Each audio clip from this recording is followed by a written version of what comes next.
Welcome to A Different Kind of Doula. I'm Maureen Curis here with my colleagues, Colleen Hughes and Kathleen Putnam. And we are really, really excited to have Kacie Gikonyo. Sorry, I'm messing up her name and I was practicing.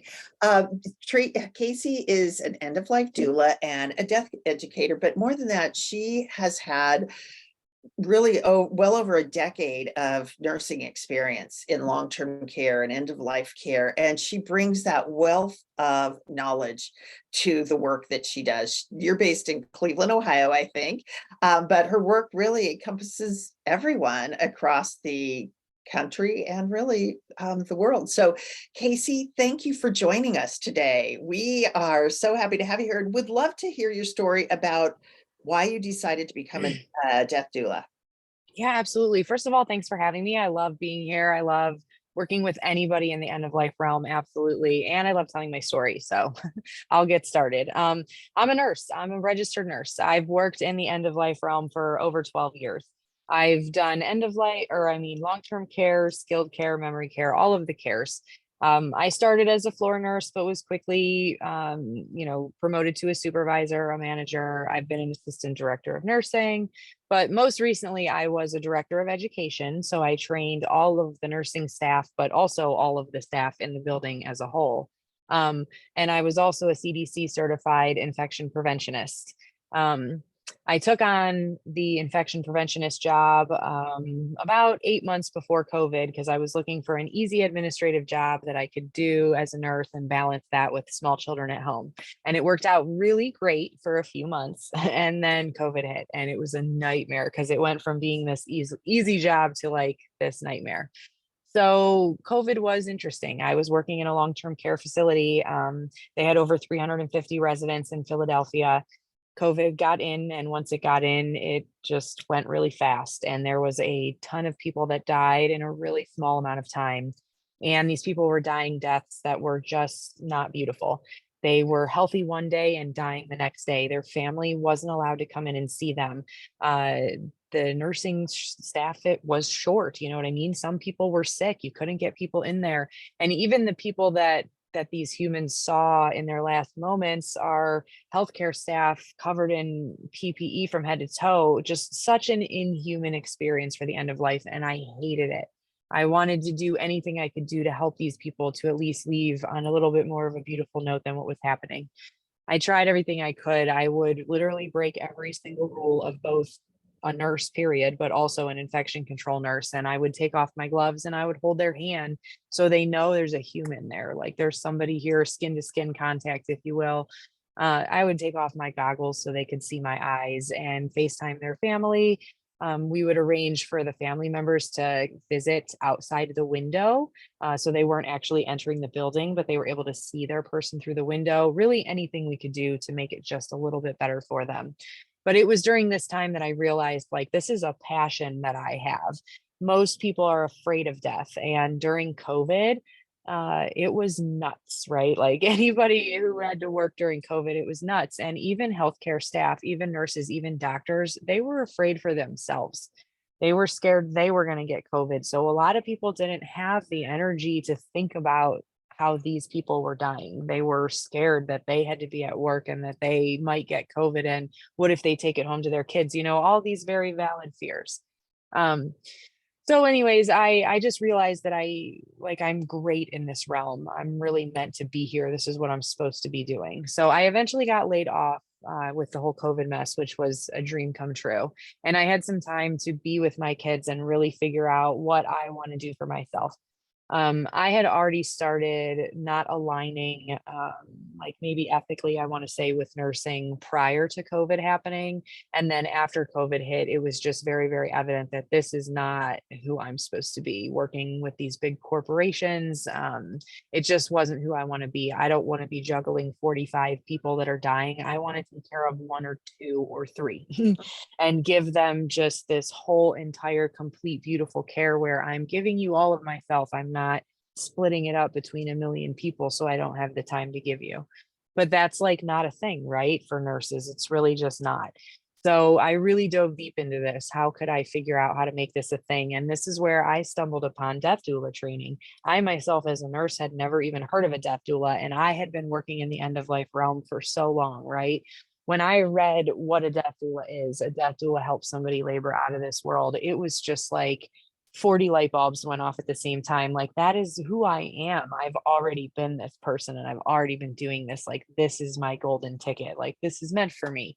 So I have this huge knowledge of death and dying, medically, physically, all of it, right? But then I go to take death doula training, and part of me was like, well, what are they really going to teach me about death and dying that I don't already know? But they did. They taught me a lot about the emotional aspect and the spiritual aspect of it, which makes me a whole and complete pro, not only when it comes to death, but also when it comes to end of life.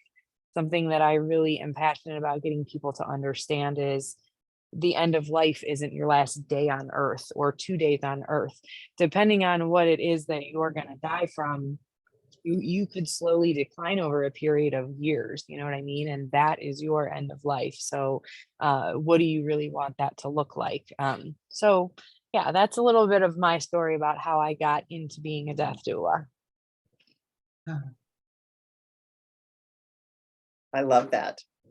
You can just feel your passion for the work you do. I think that one of the things about being a death doula or an end of life doula is that we have to have that calling and that passion to do the work. So you obviously have that passion. I love that you said calling, because that's one of those things that, like, I've heard people say that before, right? And it honestly just sounded silly to me, almost like a myth, right? Like, oh, okay, you get your calling, whatever. I loved being a nurse. I loved the caring, the compassion, the medical aspect, knowing the processes of the body. Like, I love all of that stuff. But I never felt like it was my calling. I felt like I should be doing it. It wasn't until I found out the death doula thing where it was like I understood what that meant to have a calling, because it was like, this is what I have to do. And I knew that it wasn't going to be easy. I'm a nurse. I could go get a job anywhere making decent money. Places are hiring nurses all over the place, but I would rather put in all of this footwork and work really hard to kind of, break down that wall of death is scary. And also, let everybody know that death doulas are out here. I Mhm. feel like it's something that if more people just knew about it, right? Like, who doesn't want this? Not only for themselves, but for their loved ones. Somebody dying is a whole impact on all of these people. So, like, who doesn't want more support? Why wouldn't you? I think it's just that most people don't know. They don't know. They don't understand. Um, so, anyways, I decided to take on the world, as I like to say, and educate everybody that I can about death and dying, and also the role of a death doula. Um, so I, realized very quickly my vision for my business at first was that I would work with people in a death doula role. That's all I saw, until I quickly noticed that there's just this huge gap. There's no knowledge about anything end of life related, death related, even hospice. We all know when someone's dying, we call hospice, but what else do you know about hospice? Not really much. Nobody really knows, right? Why don't we know these things when it's going to happen to every single one of us? So, anyways, I started getting real noisy about it and posting educational content all over every single social media that I could. And people told me not to. Business owners that I know kind of advised me against it. Not posting the content, but like, I've started posting on TikTok, and people were like, that seems silly. That seems like a waste of your time. You're not going to get your target audience there. Nobody's going to want to hear that there. People go to TikTok to laugh, and you're not telling funny stories and whatever else. But the calling, I guess I'll say, was like, just do it. Like, why not? And very quickly, people ate it up. They loved it. They loved the stories. They loved the education.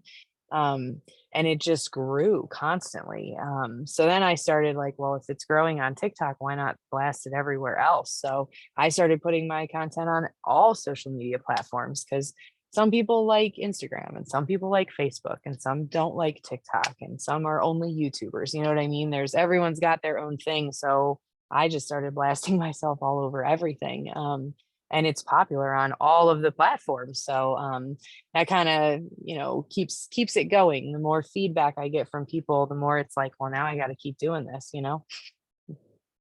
What's your Yeah, biggest that surprise about what people don't know? Is there anything that has surprised you with your postings? And What is like the biggest thing that I feel like people don't know? yeah, Oops, sorry, you paused for a minute. Say that one more time for me. yeah, since you've started posting and getting a lot of attention, what feels like a big surprise to you? Any of your big surprises? Oh, I love this. So this was a total surprise for me. I have this huge following of people who are terrified of death and dying, and they follow me because I plainly, clearly, not scary in any way, talk about death and dying, and learning about it a little bit more is able to take the fear away. And it totally makes sense. I get it. It's just something I hadn't anticipated. And I get almost just as many people, that want to talk about death or death doulas or whatever else, that reach out and are just like, you have no idea how much, like, just watching your videos has changed my life. So that part was like really crazy for me, because I didn't even anticipate that could happen, or that could help. I like the fact, Kacie, going back to TikTok, that really is your younger population. And I am not surprised you're going to have followers, especially after the pandemic, when death becomes so real. But I imagine going through all the different platforms, you hit everybody. So I do. The one thing about TikTok I'll tell you is that during the pandemic, I'm 40 now, but I was, 37, 38 back then. I got into TikTok during the pandemic, and I was older, you know what I mean? And so that's kind of why when people were like, don't get into TikTok, to me, it was like, no, because if I can reach the me's who are going to have to take care of their mom or their dad or their brother, or their sister, or their aunt or their uncle, or whoever it is that's aging, like, those people are going to want to hear me. And if I can be honest, those are my target audience. At first, I started shooting towards seniors, right? I wanted seniors to hire me, and there's not much interest there from that. The interest is from people who are either taking care of loved ones that are older, or people who are more in like the 50, 60 range, who've gotten a terminal diagnosis, and it's kind of a sudden, not like an expected thing where it's like, oh shoot, things are gonna happen quick, we need some help here. So just, again, things that you learn, right? Like, at first I was completely aiming all towards the senior citizens, thinking that those were my people, but they're not so much my people. You got to get to all of the generations. And you're right, I do hit all of them. Instagram is my least popular one. And I think that is because that is probably the one generation there, between like 18 and 24 or something, like they're just young and they're having fun and they're not necessarily as interested, is my guess. I don't know that that's for sure, but the rest of them are very popular. YouTube, you do, how do you find YouTube? I've always been curious. I thought you could do really well on that. Yeah, so I personally just upload shorts onto YouTube. They're just 60-second videos. I did post a couple like 2-3 minute videos, and there was absolutely nothing, not one view for months and months and months. It wasn't until you start posting those shorts that you really start getting the views and people get drawn in. So now, I mean, I think I have maybe close to 500 subscribers. So now if I wanted to post a video, it would blast that video to all those people. But as far as bringing in strangers, that's why you want to keep with the shorts, because that's what's going to bring in people that aren't already following you. I love that you used TikTok, and because when I started my business, it was all on advanced care planning, because I didn't even know what a death doula was. I'd never even heard of it, even though I too had worked in end of life nursing fields my entire career.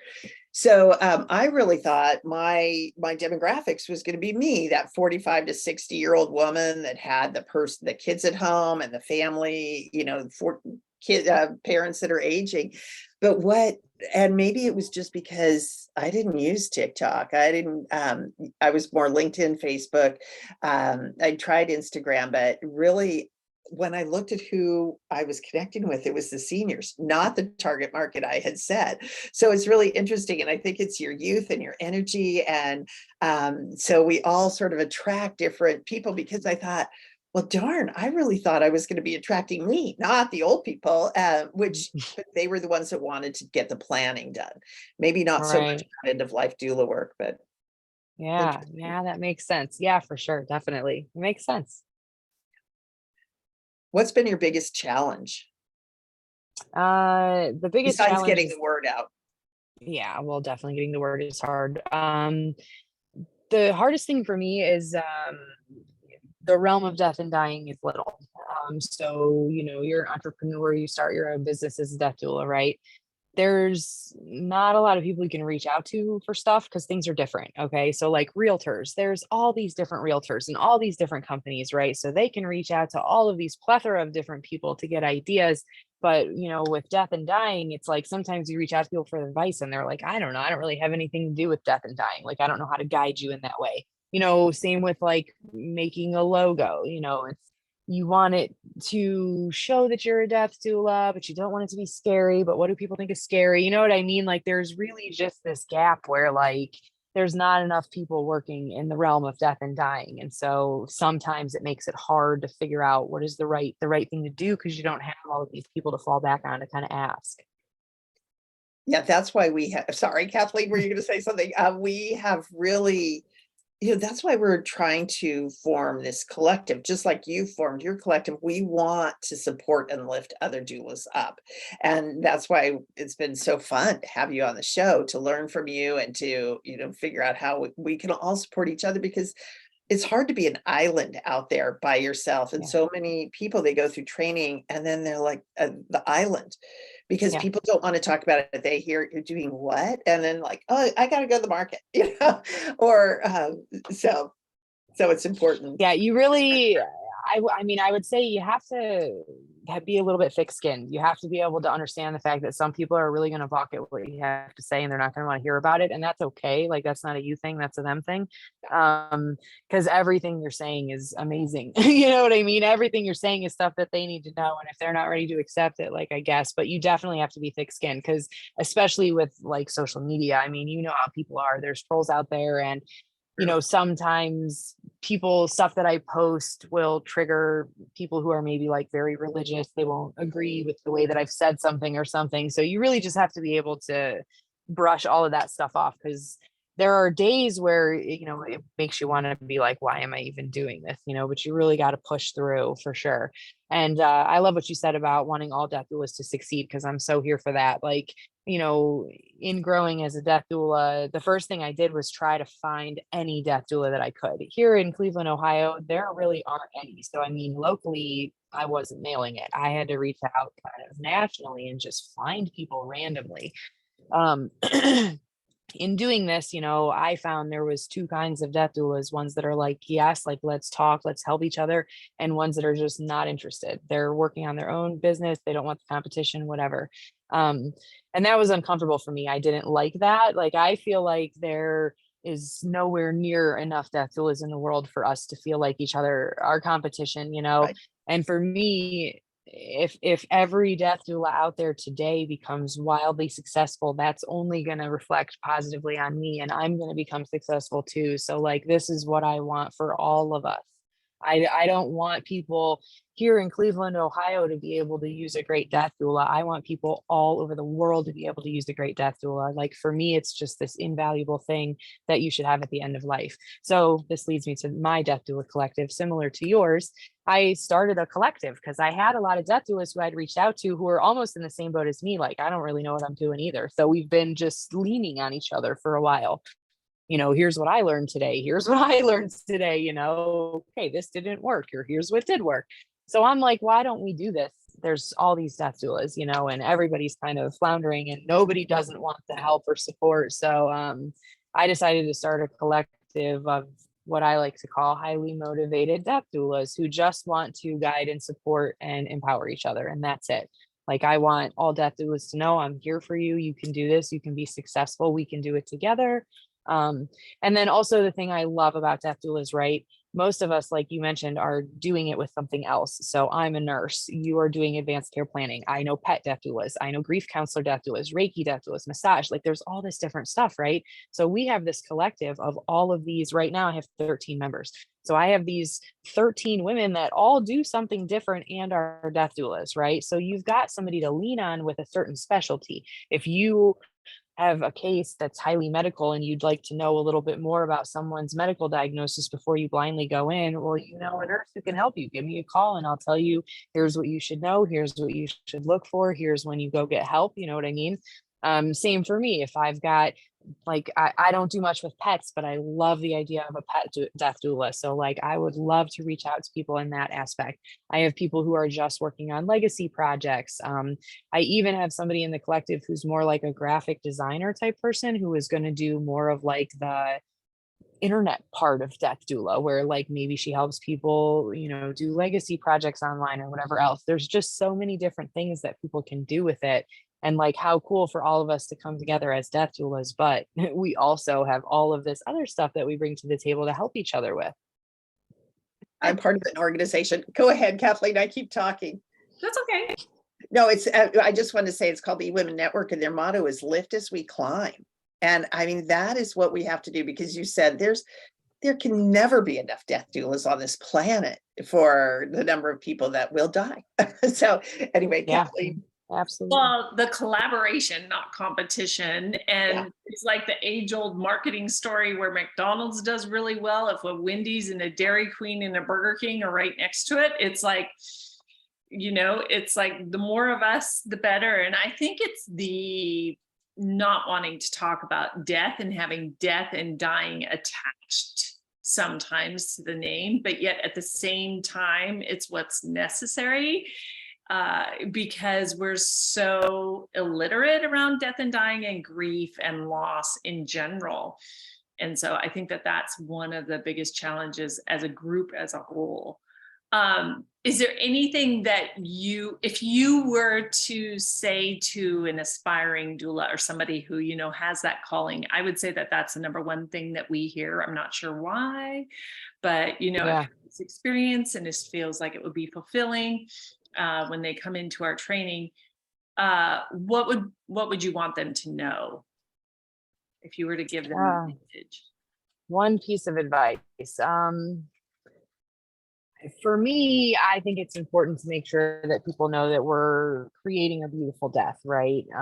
So I just think that's really important for death doulas to know. Like, I think it's important to make sure you get all of the knowledge that you can from every resource that you can get it. You know what I mean? Learn every single thing that you can about death, because, you know, being a nurse, I've seen people die every way, right? I've seen people die where everything's been planned, the family's been in on it, like everything kind of goes smooth as butter. And I've seen the exact opposite. I've seen families torn apart over deaths. I've seen just terrible things where, you know, the person who died didn't want that for their people. It was just a lack of planning, you know? So I just think it's important for people to know, like, there is this little part of death, but there's so much more about it too. And so just make sure you not only take your death doula training, but if you're going to go into this end of life realm and this death doula realm, like, make sure that you take in all of the information that you can from all of the resources that you can do it. Yeah. It's like a birth plan. You can't always make it happen, but especially starting those conversations. We did a presentation and we asked people to raise their hand if they know an end of life experience that didn't go well for a family and that there's fallout from that. And almost everybody raised their hand. It was, you know, and I think that's the heartbreak and the needless suffering that goes along with death and dying and not talking about it, that we're all wanting to be advocates. Yeah, so people will very quickly try to kind of shut me down, like, I'm not going to talk about death right now, like, that's too hard, right? And so I always like to say, you have to choose your heart. Like, it's hard, it's absolutely hard. It's never going to be easy to sit down and talk about your death, not with you, not with me, not with your family, not with anybody. But you know what's a lot harder is when you die and your family is, first of all, dealing with the grief and the overall loss of their person. And on top of that, now they have all of this additional chaos and stress because they're being forced to make decisions about your health and they didn't understand and they don't know what your decisions would be. Or, you know, I've known way too many financial disasters, you know what I mean, where somebody dies and now all of a sudden, you know, things weren't in order and they were paying for the house and they were paying for everything and you're going to be homeless, you know, and it's in probate court and just there's all of these things where they can be easily avoided if we talk about it, even though it's hard, you know, but it's a lot less hard to just have the conversation and just get it out there and just get it planned than to have to go through all of that stuff at the end. You know, it's one thing that I also love to push, like, don't only just plan for it. You have to talk to your people, right? And the reason for this is because I've seen it so many times where like somebody's a planner, they've got everything planned, their financial POA, their medical POA, their funeral, but they never told a soul about it. So now all of a sudden something happens and they can't speak for themselves. You got to call their medical POA and tell them, first of all, your person can't speak for themselves. So that's like a blow in the first place. And second of all, now you've got some really big decisions to make and they didn't know. They didn't know they were that person that had to make those decisions. You know, and it's like a double whammy, you know, it's the type of thing where you need to make sure that whoever you pick to make those choices for you knows that they're your person and also knows what you want. Because some people don't know, what should I do? You know, do they want to be on this ventilator? Do they not? Like, I have no idea, you know, so it's just as important to talk about it as it is to plan for it. They go hand in hand. Absolutely. Okay. I've just run into that with someone dear to me that is unable to make his own decisions now due to dementia. And his DPOA for both health and finance had, well, he knew his funeral plans and that was it. And it's just so hard. So yes, start the conversation now, everyone. I know, right? People really fuss because they don't want to listen to me talk about end of life, but I'll make you talk about it when you're 40. Because like, if I'm being honest with you, the sooner you plan for it, the better, because you got to plan financially, you know, depending on what your wishes are. Some people want to die in a long-term care or a hospital, but some don't. Some want to die at home. That's great, but you got to plan for it in a multitude of ways. And one of those is financially, because if you're going to go down an Alzheimer's or dementia route and you want to stay home, and you need additional caregivers for your safety, that can become very pricey. And if you haven't, you know, planned for that, then that might not work out the way you want it to. So yeah, anyways, I interrupted somebody. Okay. Well, we're kind of at the end now. And you have given so much food for thought on this. And I really want people to hear you because you have a lot to offer. And I love how you package things and how you present it. So Kacie, how can people reach you? Great question. So my website's under construction, so we'll scratch that for today. But my email is coachingwithkacie@outlook.com. Pretty easy. I'm all over social media, as I've mentioned. So my Facebook is End of Life Coaching with Kacie. Instagram is End of Life with Kacie. TikTok is Death Doula Kacie. YouTube is Death Doula Kacie. And LinkedIn is just my name, Kacie Gikonyo. You can find me anywhere. You can reach out anyway. You can shoot me an email. You can send me a, you know, messenger, DM, whatever you want to call, whatever it is, feel free to reach out. I'd love to hear from anybody or talk to anybody or answer any questions. Well, we love your passion and you're really inspiring. So thank you for being our guest. And for all of you out there, join us on our Facebook page. Challenging Conversations. Just search for Challenging Conversations and join us there and let us know what topics you're interested in talking about.